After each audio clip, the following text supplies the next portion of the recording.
What a past 2 days to be a basketball fan. I mean, if you missed this two-game showdown between the Thunder and the Timberwolves, you missed absolute chaos. Game one was crazy. I mean, just take a look at this sequence. I mean, what a sequence. Jalen Clark saves the loose ball and throws it ahead to Conley, who dishes it to Naz Reid, and he slams it home. I mean, you've got to love it. Shai is unguardable. He had 37 points on 50% shooting from the field and 50% from three. But the Timberwolves did not look good early. They went down 19 early in the first quarter and was able to go on a crazy run to end the first half as Jalen Williams hits this deep heave to put the Thunder down 2 heading into halftime.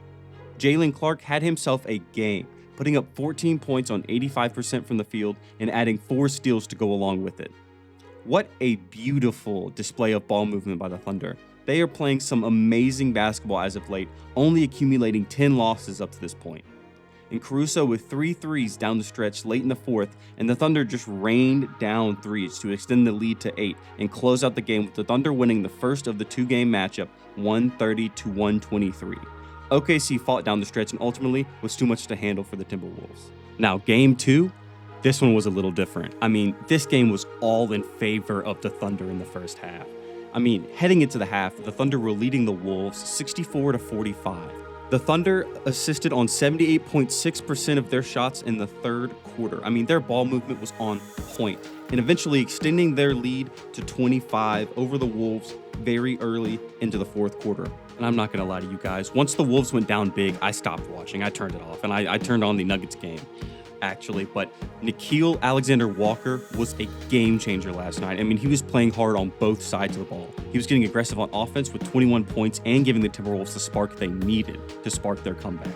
His plus-minus was through the roof with a plus 23 in his plus-minus. And Rob Dillingham was there too. He's tough.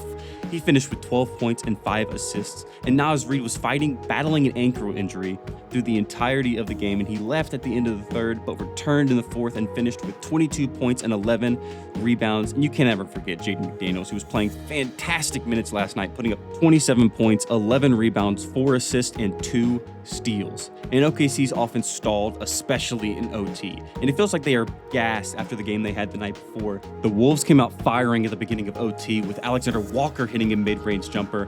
And look at this. Ball getting stolen by Shannon.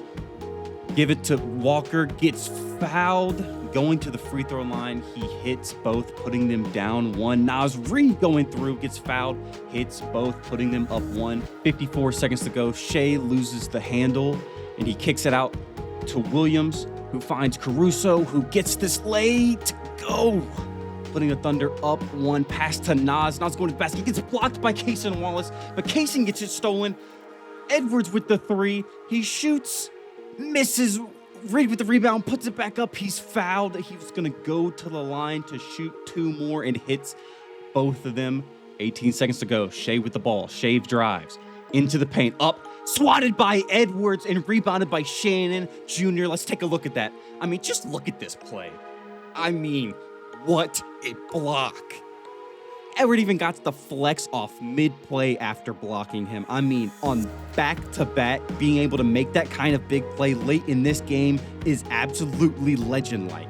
And they bring in Joe Ingles to make sure that this ball is inbounded properly, despite only playing 5 minutes. And Alexander Walker hits both his free throws to extend the lead to 3. And Caruso inbounds it to SGA. And SGA with the game on the line, he can't hit it. Ball's tipped out to half court.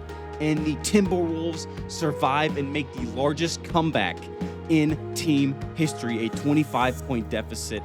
I want to keep seeing stuff like this, man. God, I love this sport. We went to Utah, and we're going to Utah this time, too. I don't want to count my